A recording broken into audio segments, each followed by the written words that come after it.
there's just a chive in your teeth. Welcome to the 401 show, where it is real as usual. We're on episode 26 today, even though I might have said 27. How are you guys doing? Good. Great. Yeah? It's good I'm to here. see you. Cody, Katie, I'm Dave. Hello. Al's behind So the good mic. to be here. Charles is in traffic. Moo, is she on the line? I am here. Oh, Melissa no. is calling in from our base on the moon. How are you doing? I'm great. Yeah? Can we hear her okay? Okay, good. We just had a little bit of a summer vacation, which everything we do here is really for the first time. How was the last few weeks? Good? Interesting. All right. Why? Well, Let's hear about it. Kids started school. But is that not a good thing, though? But it's a good thing. it's the first time that we've been kid-free in the last, I don't know, over 10 years? Like, all of our kids are finally in school. Oh, so all of them. All is that how five. you were able to rock this research today? I mean, let's not lie. I would have just binge-watched Netflix all day, But, yes, that is how Well, I was going to text you today. So for people listening, we had a little summer break. We were going to get back together today and not say much about it. We were just going to get on air and kind of get back into the swing of things. But last night, Tony Scarboni, one of the guys that does promo work for the show, had gotten a hold of a woman named Andrea Perron. Mm. Now, that name might not sound familiar to most people. It was not familiar to me, but her story was very familiar to me, and most of us know her story. If you've ever seen the movie The Conjuring, she is the oldest daughter that is played. It was played by, what was the little actress's name? Shirley something or other? Nonetheless, we're going to have the real, live, oldest daughter of the Perron family who went through one of those northeastern part of the nation's haunted house, very much like an Amityville-like story. Oh, worse. In fact, there are some So connections. much. Yes. And there's always a little truth to these stories, and we're going to hear it today from the horse's mouth. I think she's going to be calling in a little bit after 7 o'clock. So that is someone that I would say has seen evil, whether they recognize it or not. Seen evil firsthand. Evil, love, whatever you want to call it. At Well, this point. I want to hear what she has to say, but from the little bit of the little profile I got on her, it sounds like these entities that she and her family were facing off with, she's actually, in a sense, made friends with one of them, correct? I feel like, I don't know if it's like a friend thing, but I feel like there is a deep connection with her, with one of the entities and the main entity that's portrayed in the movie. Actually, the gravesite of this woman was desecrated shortly after the movie, and Andrea made an emergency YouTube video explaining that don't just go with the movie. This is an actual person's grave, and this is not okay, and she doesn't believe what the public does tend to believe about this entity and what she did. What is the Well, I guess, what's your first, just hearing the story on the outside, what's this entity in your mind? Like, what do you think she's dealing with? In the movie, the entity was portrayed as a witch, and you have to realize that this is a very long time after the Salem witch trials. The word witch was not used commonly in the time that she was declared a witch. She had an infant that died of convulsions, but they did find a needle. She being Bathsheba. Bathsheba. Who was a real person in the 1800s or something like that. Yes. Real person. And that is what was claimed to be what the spirits that were embodying this house. Right. And the story is that she had sacrificed her baby to this witchcraft. But if you go back and you actually look at the records, there was no evidence to support this at all whatsoever. At all. There was talk that she was very rude to the help. She beat the help. She was bitter. Beautiful, very beautiful, but bitter and angry and mean. But I would be a little bit angry and mean if somebody. Tinder. I'd like to meet her. She might be on Tinder, actually. Sounds like 90% of the. It sounds like might want to someone that swipe the other way. See those red flags, and you're like, "Hi." Right. In spite of her face-to-face in my mind, before having talked to her. And you know where I am now spiritually. Look, 10 years ago, I would have believed that everyone involved in this story is crazy. Then 8 years ago, I would have believed, wow, she really did come in touch with a disembodied spirit that is wandering the spiritual world. Today, I firmly, and I've been stuck here. And it's one of those, like, nothing's going to move me from here. And I've been open, but it's just And nothing's going to surprise you anymore either. Nothing. I feel like I'm at that point today. I just told Cody the same thing, that absolutely nothing at this point of my life will surprise me or make me shocked. You know, like when the Navy released, it was kind of like, really? Like, we all knew this, but thank you for confirming it. Nobody said anything. Nobody was even talking about it. The only person that's not talking about is Anderson Cooper on CNN. Look, in my mind, this is we're going to listen to a story of a human right up and personal with a demon. Literally, a demon, and I'm talking about the type that was cast out of heaven. You're standing in the doorway. At the foundation of the book of Genesis. They are deceivers, they're liars. They can disguise themselves as creatures of light and love. And believe me, Satan will usher in the New World Order under unity and love. It is not going to be under hate and fear, trust me. But it's going to be a deception, and if you are not spiritually alert, you can be taken in by it. And I'll save my comments if we end up connecting with Andrea for her directly. But I think I might want to challenge her a little bit while being respectful. But I will say that there are books. There are books if people want to read the books instead of watching the movie, because obviously the movie was the book always does more altered for Hollywood. There are some things that are in the movie that aren't necessarily what happened. And she wrote 3 books, all of them. I mean, it's a 3-part series, and it's the House of Darkness, the House of Light. Well, she said that he was shooting for a PG-13. Yeah, the director wanted a PG-13 rating, and they actually made them reel it in. Yeah, they had to reel in so much. They couldn't even. They had to water it down. You know. What do you think about all this, Melissa? Have you seen The Conjuring before? I mean, I'm pretty sure that I have seen a lot of the same things that Katie is talking about, and we did talked about that as well. And I'm sorry, some of what you guys are talking about is not coming through clearly, but I think I remember in part of the video she had talked about it could be taken a couple of different ways. Like, I don't remember her ever really saying that she was like constantly terrified or anything of that nature. I do remember her saying something about, in the end, it all kind of revolved around love. Yeah, absolutely. I'm interested in finding out what her view on God is and where she stands with all of that, because, I mean, that's having such an experience like that with, like, the intangibles that people don't really come across every day. I wonder how that affects somebody as being somebody that did come across that every day. Yeah, because it was more or less like that between her and her family, like love prevailed over what was going on in their life at the time. And they kind of stuck together, and they loved each other through it, and love conquered evil, love conquered fear. It's one of those telltale Hallmarky messages. All right, so what time is it right now? That's going to be coming up at 7. I wonder... the concept of testing spirits. You guys familiar with that? Mm-hmm. Which is biblical. And that is basically, it's a test that you can perform on somebody. It's a verbal test. And I'm sorry, my mind is reeling right now. Go ahead. It's very simple.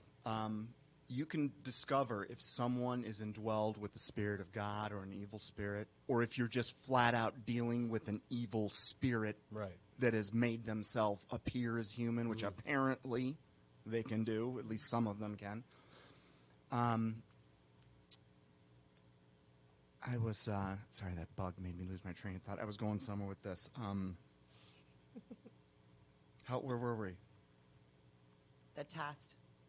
Oh, the test about The verbal testing the test. spirits. Mm-hmm. Simply ask some if can and some can't. a spirit that has been cast out of heaven cannot, for some reason, cannot verbalize that Jesus Christ was the Son of God and that he was crucified and that he rose again. For some reason, the Bible says demons cannot do this. This is how you can test anyone, test a spirit, which I think we'll ask that to Andrea. But when you tie that biblical, this is one of the things where, for me, the Bible started to mesh in with reality. Because, the Navy releases this UFO video, okay? They're only about the thousandth time our own Navy, much less navies all around the world, have released these videos. There is something in our skies, and you've got to be pretty ignorant. It's a choice. It doesn't mean you're dumb. It means you've chosen to ignore. I mean, is everyone in this room still wondering if there's something in our skies, or are we all at the point that there is something up there? There I has feel like been. you kind There of have has to been. be at this point. You listen to the audio of what they released. Them boys are talking about, like, me and you were riding out in the woods with our cars, and, hey, look out for that. Oh, you see that? There's a flock of deer, That's how they were talking. Yeah, there was a fleet. They said it was a fleet of, and the other guy was like, oh, my gosh. Like, You guys ever see the they've seen it the many Mexican times. Air Force? Same thing. They followed it was like a squadron of, and it's the old Foo Fighters. It's the old balls of light. And I don't know if that's the one that came out in the Navy this week. Like with the news I get, I see this. I see this all the time, all over the world. Well, they verified that 4 of the videos are real. Okay. That's all that they're willing to verify, is that 4 of the videos were real that showed aircrafts that they could not identify. That's all that they're saying is real. That they can't identify. Some people are going That's a little crazy with it, like, oh, well, aliens are real, and this is... Nobody has nothing said about it. that. That is, listen. They didn't say nothing. Whether or about not it's true or not, like, that hasn't been But that would be publicly confirmed. That would be part of Satan's plan. Look, he has been setting up for... But are we not going to talk about, like, the MIT gathering that happened the very next day? There was a group of college students from MIT, and I may be wrong exactly on the details of this. I know there was a group of college students from MIT. Those notes I actually left at home because I got all obsessed with Andrea calling us tonight. Yeah, it's pretty exciting. There was 2 groups of college students and up that met in Europe, and they are wanting to compare notes on I don't know if we want to call it a weapon, but it is a device that allows us to shoot asteroids down if Just and divert when them. they are ever heading towards Earth, To Armageddon divert them style. somewhere else, just to knock them out. Just a little bumper. I personally feel that it's a little weird that the day after they confirmed that these things, we do not know what they are, we do not know what's controlling them, but they're there, was confirmed, and now we have this like secret meeting going on about asteroids. So I'm not really Well, that's sure what, where they're going with that as far as shooting things out of the sky. I really hope that we don't attempt to shoot anything out of the sky. I just feel like if it defies the laws of physics, we should probably leave it alone. Once it's in the sky, it's too late. If they shoot anything in the actual sky, quote unquote sky, It's it's too late. It's Right. looking up and it's all still hidden. They need to. Right. They're working on shooting some out of space, basically, Yes. because it's got to be hundreds of thousands of miles away to actually shoot something. Have Right. To wake up and miss. But Yeah. they're stating that And to we miss do us. have the Exactly. technology to do it, to shoot something from Earth Past into space, atmosphere. to destroy an Boom. asteroid if it was coming towards us. And that concerns me just a skosh. Like, It just goes because we have the so technology much doesn't mean that we should deeper than that. do it. But to me, like they probably, I'm sure we had a group of scientists think about that 40 freaking years ago, right? That would be the first thing that we were thinking of. Like, let's knock something out of the sky. It's coming towards us. We had meteorites. We had this. We weren't talking about UFOs. We weren't talking about this. We weren't talking about that. Well, Nothing was coming about like, oh, you we're guys gonna know who knock Carol something out of the Rosen sky. is? Dr. Carol Rosen. Rosen. Rosin? No. And she's from NASA. She worked under Werner von Braun, who was brought over in Project Paperclip from the Nazis. He worked on the V-1 and the V-2 Nazi, the first intercontinental ballistic missiles. He came over and headed up the Apollo rocket program. And he took on as one of his apprentices Dr. Carol Rosen. And she worked with him daily for several years. And as she got to know him, he started talking more and more about the fact that he was being played and he was involved in a massive deception, and that it was going to involve a staged alien invasion, and everything that we're doing in space, it's all bull. Not that we're not there. We really are. Now, this goes back to Ronald Reagan and the Strategic Defense Initiative, SDI, which we know as Star Wars. Okay. Are you guys old enough to know what that was? Star Nope. Wars? Not the movie, but the defense plan that put a bunch of satellites Right. in space, Yes. Katie, that can shoot missiles out of the sky while they're Yeah. traveling from Russia to Right. the United States, and that was going to be our defensive They- shield they against were- the yeah, Russians. They were the people. And yeah. Reagan loved the idea. Now, we think the president, knows all this. He does not. He's simply told, look, this is a workable plan. So he authorizes a bunch of stuff to go on in space, which starts happening. And we're sending rockets up constantly. I mean, constantly. And what? We have like a little fan club. You reply to some of those. if Well, you want to. that's what I'm trying to do. So I'm not being rude by looking down. I'm just making No, sure that's that totally I'm cool. reading the chat and paying attention to who's watching us live on Facebook. So hi, everybody. So at the end of the day, and there are the quotes that have been coming out. We really haven't touched on the extraterrestrial portion. But believe me, that's a massive part of Satan's plan. But the number of credible, and I'm talking about super high, the most esteemed people in the world that have actually come out trying to disclose this. But if the announcer doesn't say it, or if the newspaper didn't write it back in the day, Didn't mean nothing. then really... Well, the funny thing is that on some of the YouTube ones, and I don't remember the guy's name. I don't, and that's just horrible of me for not remembering the guy's name, but I will comment it or something. There was a UFO enthusiast that was actually made fun of on a couple of the news networks, and they called in the same guy to be an expert. Stephen Greer, I think that's actually who. the Disclosure Yeah, Project. Yeah, and then they called him in for his expert advice, and it was kind of like you just mocked him. Yeah, for a years. years.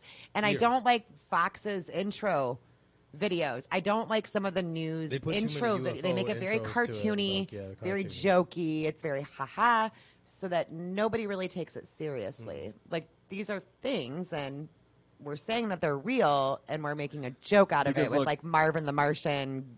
When it goes Gifts down, you're going to and- start to hear that all of the conspiracy guys that have been talking about UFOs, we're going to start to hear them. They're going to get a lot more mainstream, because this actually is part of Satan's plan. He needed a portion of the population secretly following this and so impassioned Yes. by it that they've...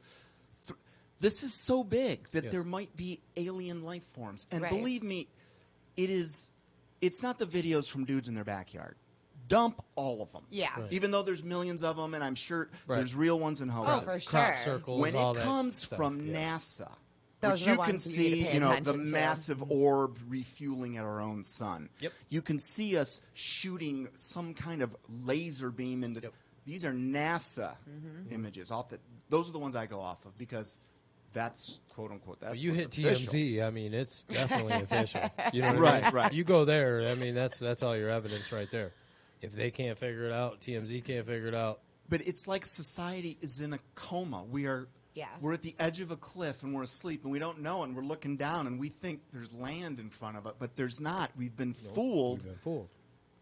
and all of it. It all makes sense if the Bible is true, which is all of this is an elaborate plan to eternally capture our soul by our enemy. Yeah. And And I have Tony has yet. Andrea, actually, the person Yeah, that's supposed to she- be calling in, she is actually really good friends with Dr. Greer. Greer, Stephen Greer. He was Yeah. a medical doctor. Same thing that happens with so many of these people. They see something. It's not like he made this. If you're going to change your life, and I'm speaking from experience on this, it's because you've seen something with your own eyes you cannot deny that does not fit. And whatever it was you were doing before has no meaning anymore until you solve this riddle. Right. And very possibly, I suspect, most of the people that have even encountered these entities or UFO, even up front and close, they don't themselves realize they're actually interfacing with the demons that have been around forever. And all those advanced dark tech projects we have going on, yes, at the highest levels, our military people are told there is an alien presence. It is here. I mean, this goes back to the days of Eisenhower, even Eisenhower's own granddaughter, Laura Eisenhower, inside of her own family. They acknowledged the Greada Treaty happened where the alien Greys met with the leaders of the United States military, and this has been 52, 54. Other people have now come out in their memoirs saying they attended this meeting with aliens where we were out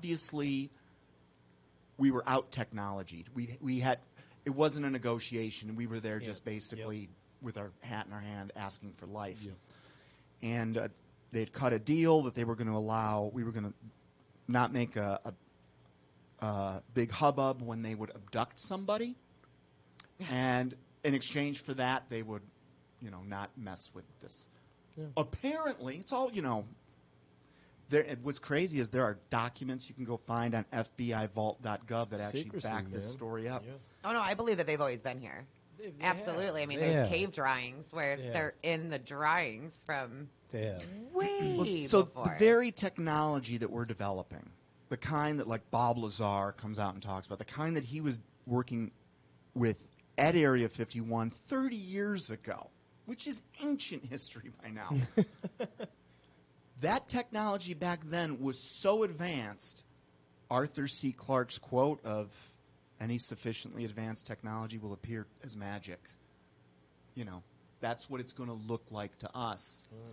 So people that really study the dark circles of the world, what really is going on, why are we really launching rockets in space if we're not building the strategic defense missile shield? Right. Just tell us what you're doing. That's all I need. Well, if you listen to people like Werner von Braun at NASA, and frankly hundreds, if not thousands of others attached to the space program, we are building up there what is going to ultimately it's going to be the biggest light show in human history, and the whole planet is going to believe that God has arrived. And we have an army. We have a space We have army. we have a space army Space now. Army. And the worst part is that you guys just made him look prepared and smart. Like, stop it. You should have released that a Trump? long time ago. Don't make him look smart. I'm not saying that he's not smart. I'm just saying, like, Are we everybody gonna be- laughed at that part. Al, are we going to be able to get We just let it two calls coming in with I'd rather not take the chance. So- Moo's gonna sign off and then open She it up is? for. Okay. Yep. Oh, I was about to do that. You So better now hurry, would be a Cody. good time to say our goodbyes to Moo. Moo, I love you. Melissa, anything you want to add? Moo, I think that you should talk about what we talked about earlier today really quick about your opinion on UFOs and what you think. Oh, and then Katie called me in the middle of it, and she's like, "That's what you just said." Yeah. Just about, if time is relative, and it's like, or for lack of a better term, irrelevant, then, with the theory of the aliens are us, but a different time and space, like when the first human finally figured out how to get us off this planet, a million years ago, it's essentially just us who keeps coming back to visit us in a different stage of life. But, she kind of touches on that too, as far as everything is going on in every realm, in every dimension at all times. Well, So to where, like, you're we always appear the to be ghost to other to people, somebody else. and then they appear to be ghosts to us. So Which one of us morphs into reptilians? I want to find out. No, about we're that. not going there. We're not going there. But actually, like Andrea Perron made a comment that was somewhat similar to when her mother had visioned in the kitchen that they had kind of nudged each other as if she was the scary thing. She was the ghost. She was, that thing. Are we on portals? Is that what you're talking about? No. We're not talking about portals. yeah, I mean, it's all pretty freaking interesting if you ask me. But I don't know. I'd like to just hear what she has to say. I'd like to hear a little bit more of the story too. No, absolutely. And we're going to be jumping into that super duper soon. Moo, But we're we gonna have to disconnect. yeah, we're from- gonna cut you free, Moo, so we can open up the line for her to call in. All good. Sounds good to me. I'll be listening. All right, sweetie. Love you. Bye, Momo. Okay. See you, Moo. Love you. Bye. Love you. Bye. All right, so now we were just waiting for her to call in. Dude, that's What is crazy. so we've had this conversation before at after the show or whatever. I still think that we need to have like an Instagram called like After Hours or something like that because our conversations after the show, I feel, are so much more. That's usually how it is with They're most shows. so The great. off-air stuff, like on commercial Crazy. break or whatever, is the priceless material. You know. Oh yeah, I'm gonna start making videos while we're next door because I think that like even the conversation that you and I had the last time that we were here, when you just kind of looked at me and you're like, "Hey, what do you think about aliens?" Right. I'm like, "This is the best conversation ever." I think she's calling in now, so let's get her on the line.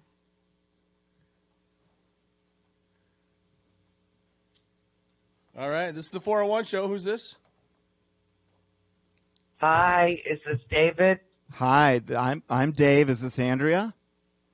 Hi, yes it is. How are you, dear? Andrea, very nice to meet you. You are It's very nice to meet you too.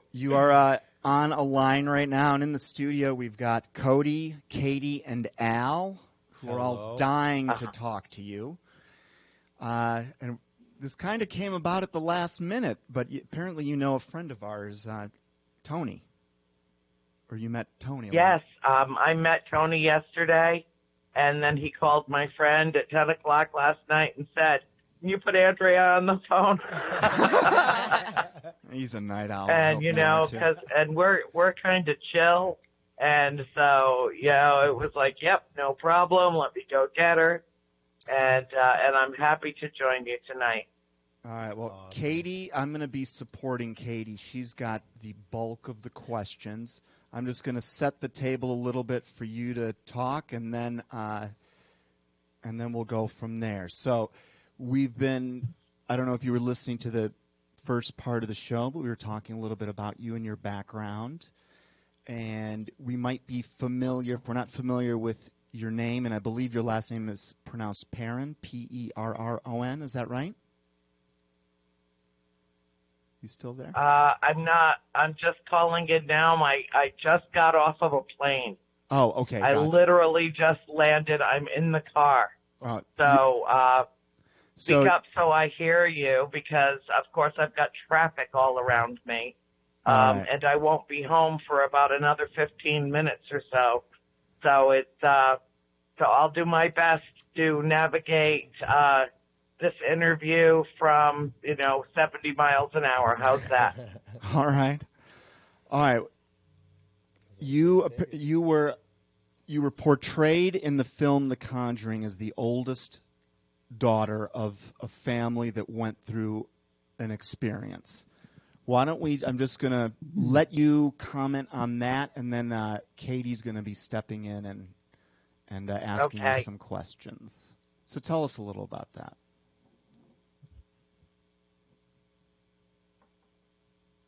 Andrea, Yeah. you there? Are you asking me to comment on that? Yeah. Okay, I'm so sorry. You guys, you sound like you're calling me from China. Well, Redford, Michigan. You is sound not like you're far. on the other end of the world. Yeah, can So we turn- kind of can we yell turn at it me up? a little Or- bit. My ears are all blocked up and I'm in a car and I'm doing my best. right. Yes, okay. Andrea, I'll is my leap voice right in. easier for you to hear? I'm pretty loud naturally, so am I a little bit easier to hear than David? Yeah, just Say that again. I'm just wondering if I'm easier to hear. I'm a naturally Let's ask her loud something. human Oh, being. good. You're All a right. naturally loud human being, so am I. I am. I'm a very, So am very I. loud Yep. human being. Yeah. So The louder, the better. Yeah, I want the whole cosmos to hear me. Okay, awesome. Yeah, So could you please tell us a little bit about your experience from how you were portrayed in the movie before we kind of get into some questions? Okay. The film The Conjuring, that was a feature film released in 2013, was a portrayal of my family, very, very extremely loosely based on the truth, and based predominantly on the case files of Ed and Lorraine Warren. It was the first of the series of films that they're now referring to as the Conjuring universe. But what it really is one of the case studies of Ed and Lorraine Warren. So our story is the first one. None of the other films have anything to do with our story. But being the first one, it kind of catapulted the series into, almost really a genre of its own, with, the follow-up, and because Warner Brothers got, the rights to tell all of the Warren stories on film. So Ed Warren always said that ours was the most intense and the most disturbing and the most significant of all of the investigations that the Warrens ever conducted over their 40 years, history as paranormal investigators. What makes one incident more intense than another? Can you give us some examples of some things that you guys went through? I think mostly because they admitted to being in over their heads after the fact. What they saw, what they experienced in our house was more than anything that they had come across before. And they didn't quite know how to handle it. And things got very badly out of control. Ed and Lorraine foisted a seance onto my parents with 4 of the 5 of their children in the house.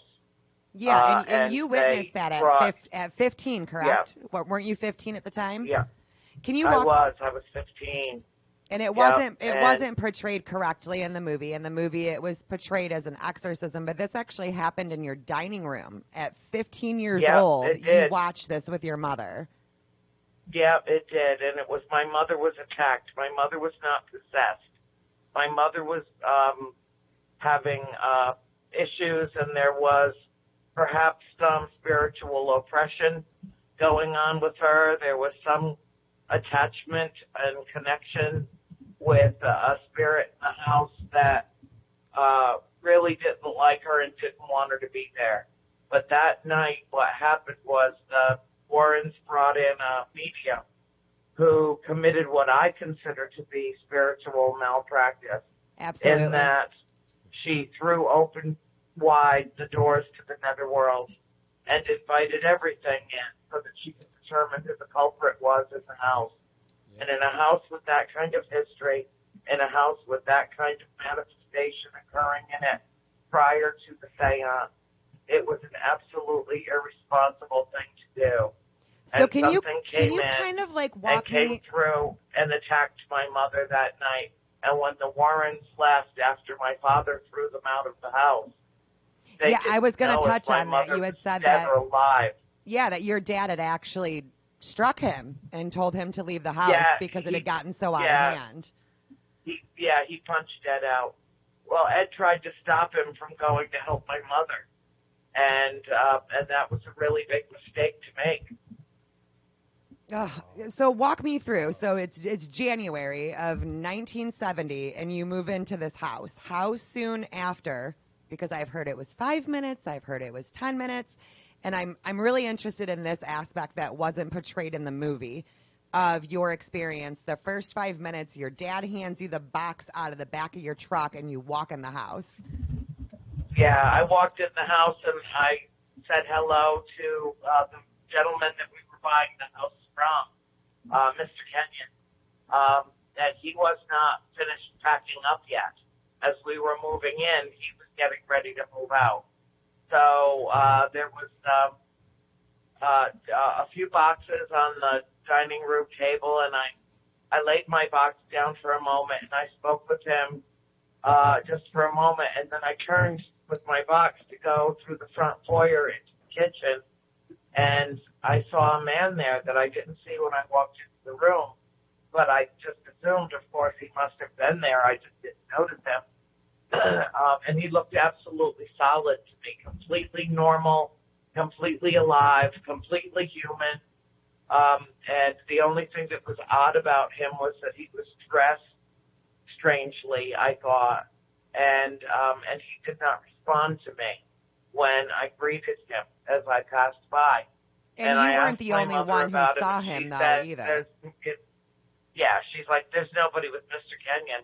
And I said, yeah, but. And then my sister Christine walked in, and she asked about him. She had just come through. And then my sister Cindy walked in with her box, and she asked about him. And my mother's like, I don't know what you girls are talking about. You know, Right. his son's on the way. He's not here yet. And Yep. then, and of course, it was moving day, so it was chaos and mayhem. And there were people bringing in furniture, you know, the moving guys. I mean, there was just so much activity. And then my sister Nancy walked in, and she leaned over to Cindy, and she's like, did you see that guy with Mr. Kenyon? I did, but he just disappeared. And that was it. I mean, that was within the first 5 minutes of us moving into the house, officially moving in. Although we had visited the house a number of times prior to owning it.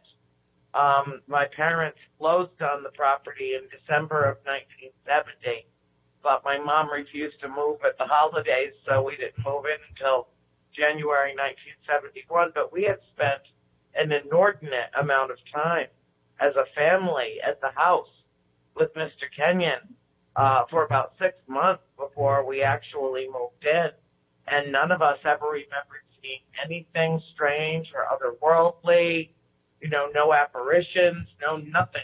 Now, I mean, when ghosts but when were you not saw on the this radar. when you You know, saw I this mean, for that the was first not time even on was the like radar. It didn't occur to us that right. the house would be haunted.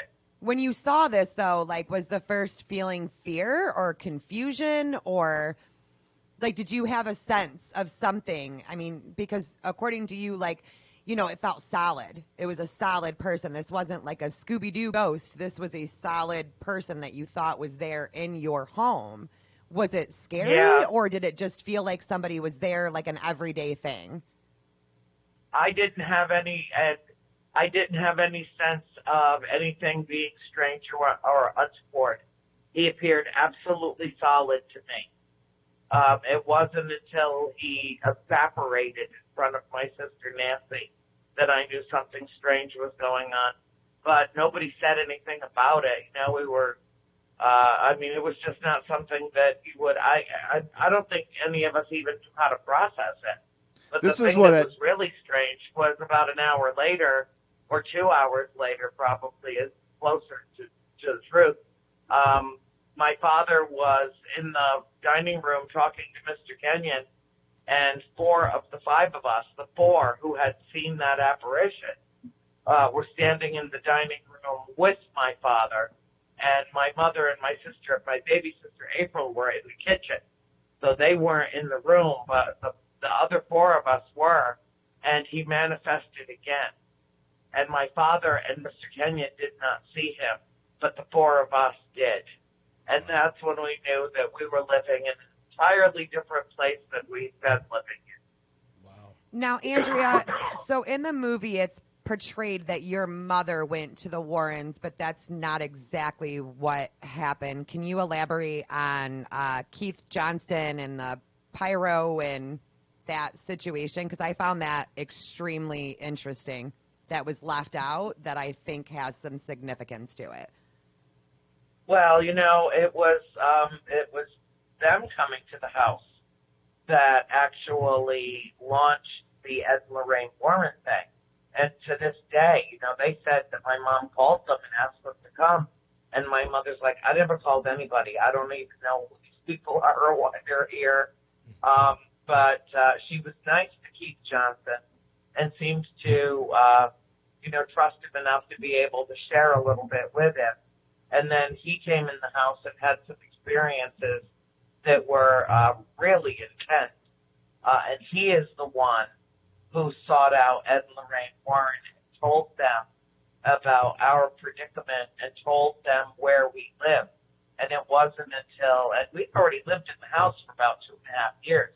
So did the neighbors know that something was going on? Did your neighbors know there was something strange about the place? Or did something happen with the Kenyons? Absolutely. No neighbors. Well, none of the kids that lived around us were allowed to come in our house, except for my friend, Nancy's friend, Katie.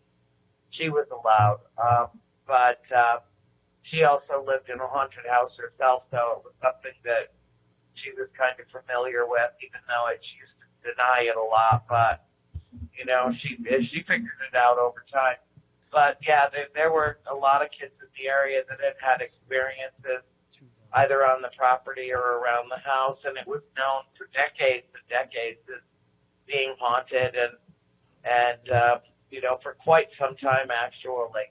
And so the kids around us would play with us and would interact with us, but after a couple of them came in the house and had really bad experiences and never came back, including one of our neighbors who came over with a cake. I'll never forget, it was the first time I had ever eaten lemon poppy seed cake, and I thought it was the most delicious thing that ever touched my lips. But she also happened to be there when my mother was beaten with a heavy wooden coat hanger getting out of the shower, and everybody went running into the bathroom to see what Mom was screaming about, and our neighbor happened to see what happened to my mom, and she left the house and she never came back. Well, and there was and I'm sorry if maybe I'm asking questions that you're not comfortable answering, or if I'll answer anything. Okay. I'll answer absolutely anything. I don't care what the question is. Okay. I'm going to have a couple at the end. So there was a percentage of your family who wanted to stay and wanted to be a part of it. Actually, your sister Nancy refused to leave the property at one point. She wanted to be the caretaker and... Yeah, well, I'm very impressed that you've done your homework. I really am very impressed because a lot of times I do interviews and the people that I've interviewed haven't done any background searches. They've seen the movie and that's it. And the movie is 95% fiction and 5% accurate. Right. Now, what it's accurate about is very important to be accurate about. And that's the overarching impression that it leaves with the average viewer, and that is that good conquers evil in the end, that love conquers fear, and that the Perron family endured an extreme haunting that they all survived.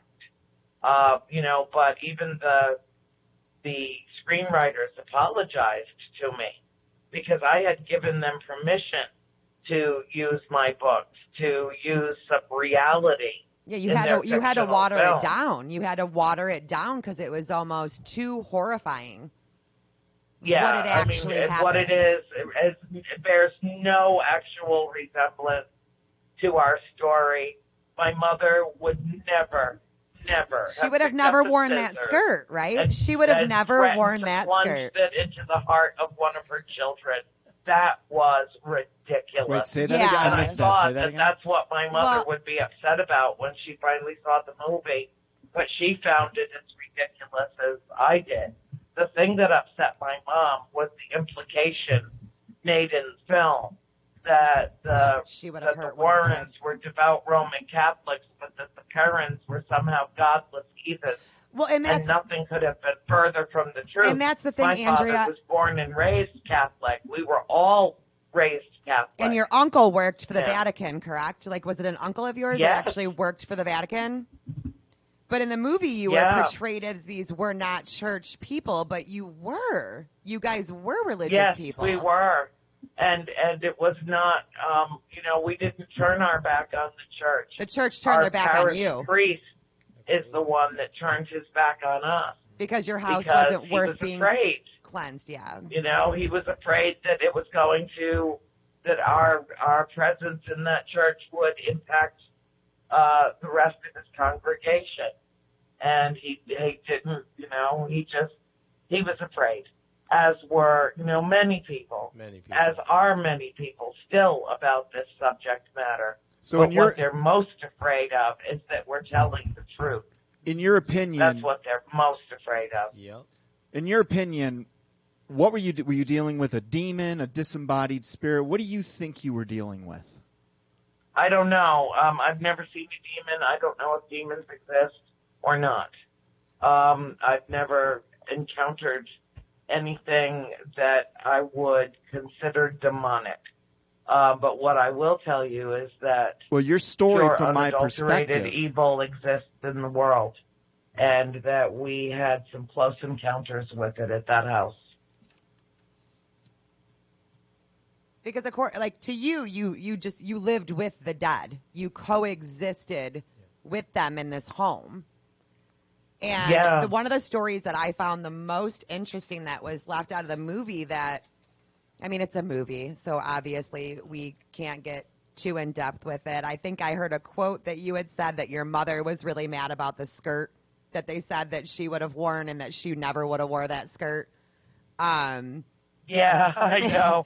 That's when she saw the trailer for the movie for the first time, and she's like, "Oh my God, I wouldn't have been caught dead in that skirt."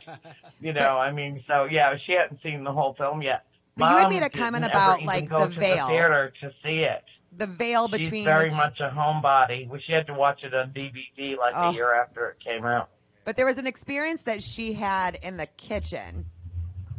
And that is probably one of the most interesting things to me is the experience that she had in the dining room. Could you tell that story for us? In the dining room or in the parlor when she saw the people in the dining room? I was in the parlor and she saw the people in the dining room with the fireplace that had been shut down for hundreds of years. It is one of the most fascinating stories. But it was also a real moment of epiphany for her. And it all finally made sense to her after that incident. It was a few months after, excuse me. I'm sorry, I'm still getting over the paranormal conference crud, also known as con crud. I got this upper respiratory infection. I'm so sorry. I'm still healing from it from 3 weeks ago. Anyway, Mom took a while to come back from that terrible ordeal during the seance. And one night she came out of her room and asked me, it was quite late, and she asked me if I would please make some dinner, warm up some dinner for her. And so I went into the kitchen to get her some stew and to get some coffee for her. And in the interim, she leaned over to put a log on the fireplace in the parlor. And when she did that, she heard laughter behind her. And she turned around, and the room that she was just staring at that was completely dark and closed down for the night was suddenly full of light from candles and oil lamps, and there was a whole family having dinner in the middle of our dining room on furniture that was not our furniture. Wow. And there were two men sitting on the side of the table, and my mother is standing on the hearthstone in the parlor in the adjacent room. It had a very large opening between the two rooms, and she's just staring at them like she can't even believe what she's seeing. And there were two men sitting at the table, and one of them looked into the parlor, and he saw her, and he nudged the man sitting beside him and pointed her out to that man, and he saw her too, and she was the ghost. And so it was a fascinating intersection of multiple dimensions existing simultaneously. And so it finally made sense to her. My mother finally realized that not only were we looking at apparitions and manifestations from the past, but they were able to look at us into the future. Because really, this And latched on to your mom. I mean, she wasted away almost during these 10 years that you guys spent in this house. She almost wasted away. And the needle, Yep, the was needle mark in terrible. her leg, like that was very like, oh, whoa, to me when I had learned Yep. of this mark on her leg. Yeah. Yeah, well, it was that incident that was her big turnaround. It was really that incident that, I mean, when I walked back into the room, she was just smiling from ear to ear. She was just glowing, and I can't tell you how long it had been since I'd seen my mom smile. And she ate heartily, and she didn't really tell me much about what she saw that night. But she did subsequently tell me, because, you know, I felt compelled to ask, you know, what happened in my absence that you suddenly seemed, you know, so bright and full of life. And then she started eating more normally. She started coming back to us, you know, not so sullen and so withdrawn. And it suddenly really finally made sense to her. And that was really the last of the very large incidents that occurred in her presence. I mean, we all had sightings and all had encounters, numerous encounters after that. But that was really the last big one for her.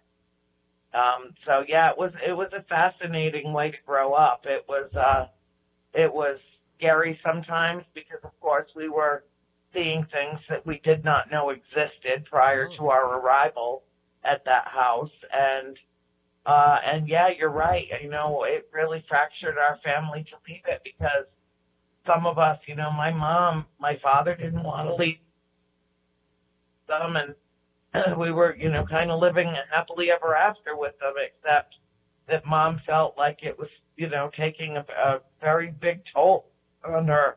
And so she basically told my father in year 9 that she didn't think she'd survive another winter in the house just from the cold. From the cold. And, you know, that her body was starting to break down and she needed to move south. And, you know, it was heartbreaking for him and for me and for my sister Nancy, because the three of us really loved the place and we didn't want to leave it behind.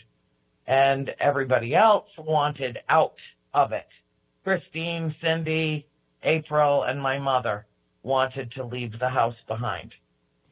So it really fractured our family. And unfortunately, my sister Nancy went to the new homeowners, who she was their babysitter, and said, you know, they were buying the property, and she said, I'll just stay on indefinitely as the caretaker if you want me to. And they were delighted because they were going to do some restoration work on the property, and, you know, they weren't prepared to move into it. They already had their house on the other side of, you know, basically on the other side of the property. And so Nancy stayed for quite some time after the rest of us left, and by the time she joined us down south, the family had dispersed, and we never lived together under the same roof again after So while that. Nancy was staying at the house, were these things still going on? Was she experiencing Yeah, but nothing extreme, really, in the later years. Nothing extreme. Now, in the You film, know, it's not like how it was in the beginning. How it was in the beginning was hair-raising. And, you know, I think part of it was that we got used to it. Part of it was that we figured out some of what was happening there, and we started to feel like, you know, we could cope with this. But my mother and my sister Cindy were the ones that really struggled with it, because Cindy and Mom were the ones that were, I guess the best way to put it is under attack. And I just, why do you think? You know, I can't say for sure. Why do you think some people say were? for certain why. Okay, I was about to ask that. I can't. I mean, I have my suspicions about it. You know, I have my opinion about it. What is your But opinion? I think part of it was that my mother posed a threat to the spirit in the house, the female spirit in the house, who considered herself the mistress of the house. And she loved my father, and she coveted us, the kids, Absolutely. and she didn't want anything to do with my mother. And my sister Cindy had many, many experiences in the house. And I think that that's because Cindy, when she was a baby, had major surgery when she was just 2 months old, and they lost her and got her back. So Cindy went to the other side, and I think the spirits knew it, and they were able to identify her and identify with her, and Cindy was recently at the house with me not too long ago and had an experience that was so intense that basically she said, I hope everybody understands that I will never step foot back on this property again. And that was about 4 weeks ago. But now, Andrea, and maybe I'm reading your face wrong and your emotions wrong when I watch these interviews with you, but there seems to be this deep connection and understanding that you have for this main entity that was in your home. You seem to have like just such compassion for this person and almost to defend. Well, yeah, because I think she was wrongfully accused. I do too. You know, I do as well. I do too. I think she was wrongfully accused. And I have no way to exonerate her. But, Mrs. Warren is the one that walked in the house and said, I sense a malignant presence in this house. Her name is Bathsheba. She's the one that came up with that right out of the blue. Do you still Yes, there was a Bathsheba Sherman that was attached to the house, but she didn't live there. And she was not part of the Arnold family. She lived in an adjacent farm about a mile away. But she did have some connections. There were only a few families that lived out there. They all knew each other. Well, and because when you guys relied bought upon the each property, other. you bought all But, 200 acres, she was right? accused of committing witchcraft and killing an infant in her care. And perhaps the baby did die in her care. There was some evidence of that found in the archives up at Clark University in Worcester, Massachusetts.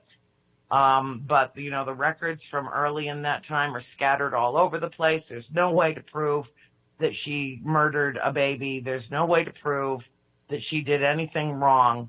And she's buried in hallowed ground right in the center of Harrisville, which if people thought she really, really was, an evil woman, chances are really good she would not be buried in hallowed ground. Right. Well, So, and some people I did think that find it's her important evil to give because people the benefit of the doubt. well, And her you don't accuse gravestone somebody though. of murder unless you've got evidence. Absolutely. We're talking about the woman who you guys believe is now the dead embodied spirit haunting this house, Bathsheba. Yes. Interesting name because that's who And King David had an affair with. Her gravesite was desecrated shortly after the movie as well. Now, Andrea, in the movie, Well, a rancid smell is talked about a lot.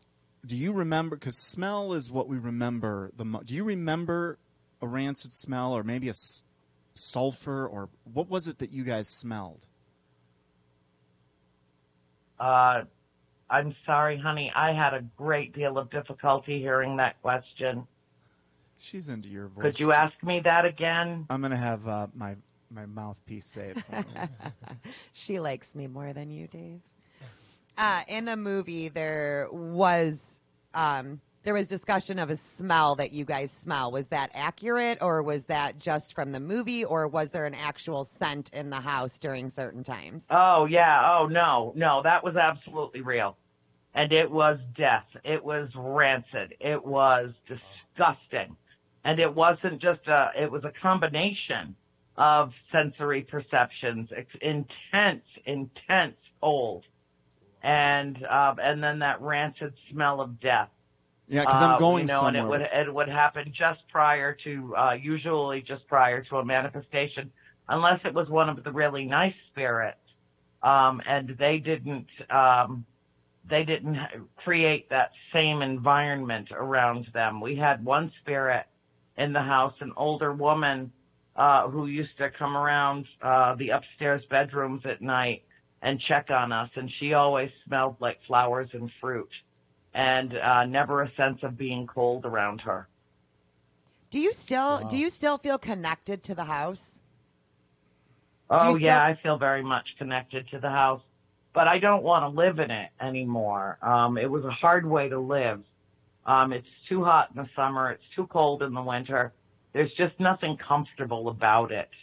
But and I'm 60 years old now, and I mean, I moved in there when I was 12, and it was, it was hard enough to adjust as a kid. I know in my, my later years, having become completely Floridized now, that I would never, ever be able to tolerate another winter in that environment. Right. And I don't want to live in it again. I'm comfortable with the idea of it being relegated to my past, but it's always a part of my present, and I know that it will always be a part of my future as long as I'm in this realm, because I will be talking about it and sharing our experiences for as long as I live. And, it was taking that leap of faith, and after 30 plus years of having been away from the house, finally writing the story of what actually happened there. But the case files of Ed and Lorraine Warren are what those films are based upon. And there were things that, there were things that were left out. There were things that were changed. But there were also things about the film that were really magical too. Like, for instance, the people who put that film together had absolutely no idea that I was in possession of a folk art drawing of a white cat. That had been given to me when I was 13 years old by my mother's friend, Fran. This is the cosmic kiss that you speak of, right? Because that was actually my next question. That was actually my next question to you. Is you refer to these things as a cosmic kiss, and there was actually like 4 or 5 different things that happened with the movie. Yeah, a lot of different things that happened with the movie that they couldn't possibly have known about. They chose for the interior wallpaper, they chose the exact same wallpaper that we had in our house, and they never saw any interior photos of the house. And then the white cat on my mantel board, Shanley Caswell played me in the movie. She was such a lovely young woman. All the girls were. The girls were just wonderful. There were just some strange things that they couldn't possibly have known about, but they showed up in the movie anyway. And to me, I consider those the cosmic kisses on that project because, even though it is not an accurate reflection of our story, the story is much darker and denser and deeper, and we were there for 10 years, not 10 minutes, which is how the movie makes it look like we were, just there and then gone. Yeah. But that wasn't the case at all. In fact, when the Warrens left, they only came to the house 5 times to investigate, and then a 6th time they came back to make sure that my mother was still alive, because they didn't know the night of the seance if she had actually survived or not. And so they came back later to check and see if she was okay, and they waited until my father wasn't home. And they came to the kitchen door, and my mother answered the door, but it was, she had asked Lorraine several times to please return her possessions that she had loaned to her to make copies of, the death certificates and the history, the research she had done on the house. And when she asked Lorraine if she had brought her notebook back to her, and she said no, my mother said she was all done and did not let them in the house that night. Well, she tried to get her materials back. I mean, she had invested 2 years of her life into trying to determine what the history of the house was, because once she figured out that the house was haunted, she said, they're not just passing through, they have some attachment to the place. And so, she wanted to know who these spirits were. Well, none of them ever walked up to us and said, hello, my name is. So, it's all speculation. And, based on, a lot of these people lived and died before photography was invented. Other than physical descriptions, which were hard to come by, there is no way to determine who they are. For sure, not in this realm, not in this lifetime, but they existed. There is a way, and that's what's amazing. Now, you were raised Catholic, and I've recently started to get familiar with the Bible. There is a passage in there that accommodates for the testing of spirits. Did you ever come across that with the spirits where the test involves asking them the identity of Jesus Christ, and apparently evil spirits, demonic ones, are not able to respond to that? Did anyone ever do anything like that with these entities that were messing with you guys? No, it wasn't that kind of engagement. It wasn't. It was, they show up and we look at them like, oh my God, what are we seeing? And then they're gone. We didn't, this was not something that we went searching through the Bible to explain, or it was experiential. It was an experiential, very enlightening decade of our lives. And Andrea, just you now, you today, this day, how does this change your outlook on the world, your outlook on religion, your outlook on God in general? How Good does question. this where do you sit now with this? Oh, I'm very comfortable with it. It confirmed my faith. And when things were bad in the house, when there was upheaval in the house, when there were issues, especially with Cindy or my mother, we all found out that all we had to do was ask for divine intervention. God help me is all that it took for it to stop. And so whatever it is, whether it's evil or whether it's benign or even whether it's malevolent, or benevolent, we never felt, there were some spirits in the house we never felt threatened by. They were just there. So it was kind of like shared space. That's so interesting. The movie just based it in off the house one. that were also, dangerous things that happened in the house that were actually life-threatening. Well, to because members of my to family. you, though, and the when house, things like that happened, asking God's intervention is what stopped it every time. This was because I wanted to tie something in between the rancid smells. I believe you just came from a UFO conference where I wanted to ask if you knew who Whitley Strieber is, who has been involved in lots of abduction experiences. Also noticed the smell of sulfur, which is what hell is supposed to be made of, would always permeate the air. Tell us a little bit about that connection, because there's always, it seems like, a leap from the spiritual world to the UFO world. But if you're in them, they actually connect quite nicely. But tell us a little bit about where you were this week and what you've been. Well, I think that there's a point of correlation and integration in multiple dimensions. And I think that what we perceive as dead people are actually spirits that are quite alive in another realm. And I don't know if they're just visiting the property that they have memories of, or if it's residual energy, or what it is. I don't know. I still can't answer that question. But I do know that there are only two important questions, as far as I'm concerned, that humanity grapples with. And one of them is there life after death? Based on my experience, I can answer that for myself. And that answer is yes. There is something beyond our mortal existence, though I still cannot tell you what it is. In terms of the other question, are we alone in the universe? Hell no, we're not alone in the universe.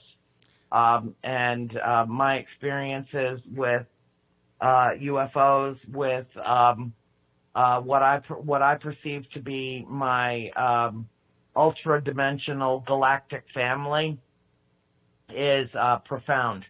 And it's all that really matters to me. It's not that the experience with ghosts and spirits as a child and then subsequently throughout my lifetime is irrelevant, because of course it's not.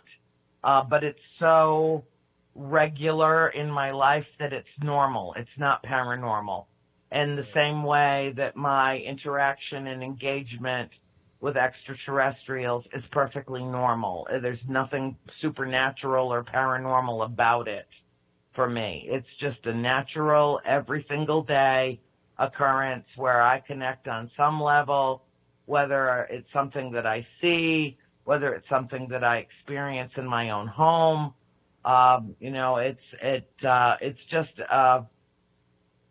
It's normal for me.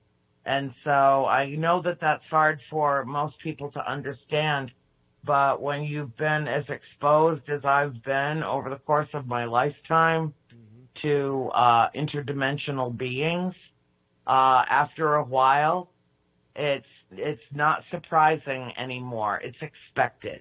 Yeah, well, and so that's where I am in my 60th year of life. Wow. 3 things we definitely agree on. There is life after this physical life. We definitely agree on Yes. that.